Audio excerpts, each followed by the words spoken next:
মহেশখালী ও দুর্বাখালী নামে পাশাপাশি দুটি গ্রাম। দুটি গ্রামের মানুষের সহায় সম্পত্তির কোনো অভাব ছিল না, কিন্তু তাদের মনে কোনো সুখ ছিল না। তাদের মনে ছিল শুধুমাত্র পুত্র সন্তানের জন্য আফসোস। কারণ সেই দুই গ্রামে যখনই কারো সন্তান হতো, সব সময় কন্যা সন্তান হতো। এভাবেই দিনের পর দিন গ্রাম দুটি ছেলে শূন্য হয়ে ওঠে। এক পর্যায়ে মেয়েদের বিয়ে দেওয়ার জন্য তারা একখানা পাত্র দুগায়েও খুঁজে পেত না। কি গো দাইমা, চুপ করে আছো কেন? বলো না, আমার কি সন্তান হলো? কি আবার প্রত্যেকবার যা হয় এবারও তাই হয়েছে। তোমার কন্যা সন্তান হয়েছে গো। এবারেও এই নিয়ে 5খানা মেয়ে হলো আমার। বিধাতা একখানা পুত্র সন্তান কি দিতে পারলো না আমায়? কে জানে আমাদের এই দুই গায়ের উপর তার অভিশাপ পড়েছে। বাবা, আমরা তোমার কন্যা সন্তান হয়ে জন্ম নিয়েছি বলে কি তুমি আমাদের উপর অভিমান করে থাকো? না রে মা, বিষয়টা তোদের উপর অভিমানের নয়। তুই তো সবটাই জানিস। আমাদের এই দুই গায়ে কোনো ছেলে পুত্র নেই। এভাবে তো আমাদের দুটি গ্রাম তো অচল হয়ে পড়েছে রে মা। কেন বাবা, আমরা মেয়েরা কি তোমাদের কাজে কোনো সাহায্য করছি না? আমরা মেয়েরা তো এখন মাঠে ঘরে সব জায়গায় সবকিছুই সামলাই। সেটা ঠিক আছে রে মা, তবে মা, তোর যেমন এখন বিয়ের বয়স হয়েছে, তোকে তো এখন বিয়ে দিতে হবে নাকি? তবে আমাদের গায়ে বা পাশের গায়ে কোনো পাত্র আছে নাকি? তাহলে তোকে কার সাথে বিয়ে দেব বলতো? শোনো বাবা, জানি না আমাদের এই দুই গায়ে কেন এমন হচ্ছে, তবে বিধাতা কিছু না কিছু একটা ব্যবস্থা করবেনি। এইসব নিয়ে আর চিন্তা করে মন খারাপ করো না তো। মরাল মশাই, আপনি কিছু একটা ব্যবস্থা করুন না। দরকার হলে কোনো সাধু সন্ন্যাসী দিয়ে মহাযজ্ঞ বা কোনো বৌদ্ধ কবিরাজ দিয়ে মহা ঔষধ তৈরি করুন। কিছু একটা তো করুন। এভাবে দিনের পর দিন তো চলতে পারে না। আমাদের প্রত্যেকের ঘরে মেয়েগুলো বিয়ের যোগ্য হয়ে উঠেছে। এদেরকে আমরা বিয়ে দেব কোথায়? দু গায়ের এতগুলো মেয়েকে চাইলেই তো আর দূরের অন্য জায়গায় বিয়ে দিতে পারবো না। তোমরা সেসব কথা বলছো? এইসব নিয়ে আমি তো অনেকবারই ভেবেছি, কিন্তু আমি তো কোনো সুরাহা কিছুই করতে পারছি না। আসলে এমন সমস্যার সমাধান যে কারো কাছেই নেই। তাহলে আর কি, আমাদের বিয়েযোগ্য মেয়েকে আমরা ঘরে খুঁটি দিয়ে রাখি, যতদিন না বাইরের কোনো পাত্র এসে ওদের বিয়ে করে নিয়ে যাচ্ছে। বাইরের কোনো পাত্র এসে বিয়ে করে নিয়ে যাবে? কি বলছো কি? এখন তো কোনো ঘটক এই দুই গ্রামে আসা বন্ধ করে দিয়েছে গো। সবাই আশেপাশে সব গ্রামে রটিয়ে দিয়েছে যে এই দুই গায়ের মেয়েরা নাকি সব অভিশপ্ত। এদের বিয়ে করলে কন্যা সন্তান ছাড়া এরা কোনোদিন পুত্র সন্তানের জন্ম দিতে পারবে না। হ্যাঁ হ্যাঁ, আবার অনেকেই বলে তো এই দুই গায়ের মেয়েদের আদেও কোনোদিন সন্তান হবে কিনা সন্দেহ আছে। জানি না বিধাতা ওদের কপালে কি লিখে রেখেছেন। এভাবে দিনের পর দিন কেটে যেতে থাকে, কিন্তু মহেশখালী আর দুর্বাখালী দু গায়ের কোনো মেয়েরই বিয়েও হয় না। বাবা, সকাল সকাল তুমি কোথায় চললে বলো তো? জানি না রে মা, কোথায় যাব, তবে দূরের গায়ের কোনো এক ঘটকের খোঁজ করতেই যে বেরোচ্ছি, এটাই শুধু জানি রে মা। কেন হঠাৎ ঘটকের খোঁজ করতে চললে কেন? কন্যা দায় যে বাবার ঘাড়ে থাকে, সেই বাবার কি আর রাতের ঘুম হয় রে মা?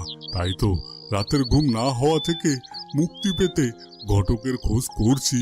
দেখি কোনো ঘটকের খোঁজ পেলে ঘটকের কাছে আমার মেয়ের জন্য পাত্রের খোঁজ করতে বলবো আর কি। এই গায়ের কোনো পাত্র নেই বলে তো কোনো ঘটকও এই গায়ে আসা বাদ দিয়ে দিয়েছে। তবে জানি না তাতে কোনো লাভ হবে কিনা, কারণ মহেশখালী দুর্বাখালীর গ্রামের আশেপাশের অন্যান্য গ্রামে কেউই তো এই গায়ের মেয়েদেরকে বিয়ে করতে চায় না রে মা। তারা মনে করে এই গায়ের মেয়েরাও নাকি অভিশপ্ত। জানি না বাবা, জানি না তুমি যা করতে চাইছো তাতে কোনো লাভ হবে কিনা, তবে তোমার যা ভালো লাগে তুমি তাই করো।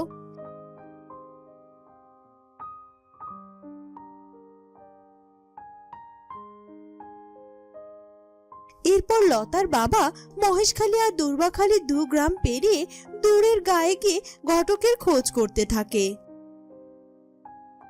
এই যে বাবা, তুমি কি এই গায়ের লোক? হ্যাঁ, কেন বলুন তো? আপনি কারো খোঁজ করছেন নাকি? বাবা, এই গায়ের কোনো ঘটকের খোঁজ দিতে পারবে তুমি? আপনি রাস্তাঘাটে এভাবে ঘটকের খোঁজ করছেন কেন? আমার অবস্থাটা বুঝতে পারলে হয়তো তুমি এভাবে হাসতে না বাবা। কেন বলুন তো? তাহলে নিশ্চয়ই আপনি কোনো সমস্যায় আছেন, আমাকে একটু খুলে বলুন তো। মহেশখালী দুর্বাখালী গ্রামের বিষয় কিছু জানো? না, আমার তেমন কিছু জানা নেই। আসলে আমি শহরে পড়াশোনা করেছি তো, এই তো কটা দিন হলো গ্রামে ফিরেছি, তাই আশেপাশের গায়ের খোঁজ খবর নেওয়া হয়নি এখনো। তবে শোনো, এরপর লতার বাবা সেই ছেলেটিকে সব কিছু খুলে বলে। সব কিছু শুনে রাতুল নামের ছেলেটি একেবারেই অবাক হয়ে যায়। এমনটা হতে পারে? তবে আমি অবাক হচ্ছি এটা ভেবে যে আশেপাশের গায়ের কেউ কেন ওই দুই গায়ের মেয়েদেরকে বিয়ে করতে চায় না। আশেপাশের গায়ের ছেলেদের সাথেও ওই গায়ের মেয়েদের বিয়ে হলেই এই সমস্যাটা সমাধান হয়ে যায়। সেটা তুমি বুঝলেও আর কেউ বুঝতে চাইছে না বাবা। ঠিক আছে, তবে আমি নিজে ওই গায়ের একটি মেয়েকে বিয়ে করব। আর আপনি কি যেন বললেন, আপনার বড় মেয়ে লতা, তার জন্যই তো পাত্র খুঁজছেন আপনি। ঠিক আছে, তবে আমি আপনার বড় মেয়ে লতাকে বিয়ে করব। এরপর রাতুল লতাকে বিয়ে করে। এই বিয়েকে কেন্দ্র করে মহেশখালী ও দুর্বাখালী গ্রামে হই হই পড়ে যায়।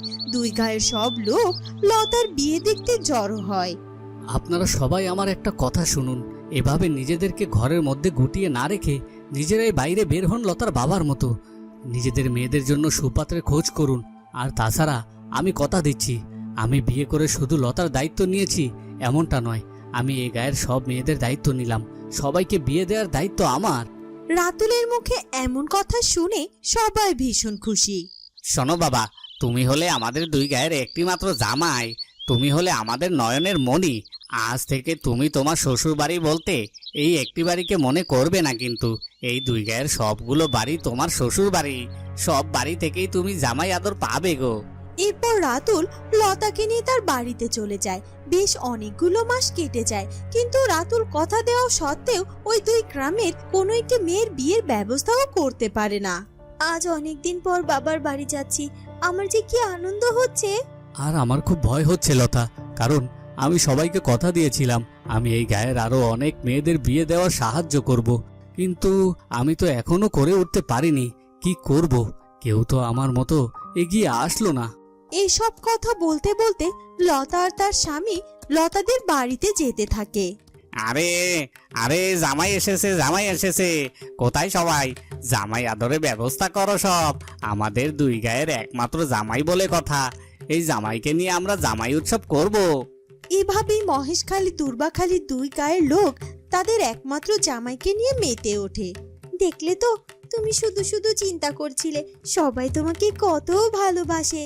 রাতুল সবার কাছ থেকে জামাই আদর পেয়ে ভীষণ খুশি হয়। দুই গায়ের এক জামাই বলে রাতুলের ছিল ভীষণ কদর। একসময় রাতুল আর লতার কোল আলো করে এক পুত্র সন্তানের জন্ম হয়। দেখেছো রাতুল, আমাদের দুই গায়ের মেয়েদের কি সবাই অপয়া আর অভিশপ্ত বলে আখ্যা দিয়েছে, আর আজ আমার গর্ভে থেকে পুত্র সন্তানের জন্ম হয়েছে।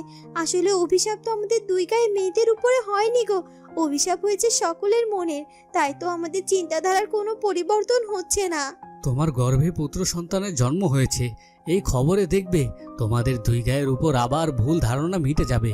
সবাই তোমাদের গায়ের মেয়েদেরকে বিয়ে করতে এগিয়ে আসবে।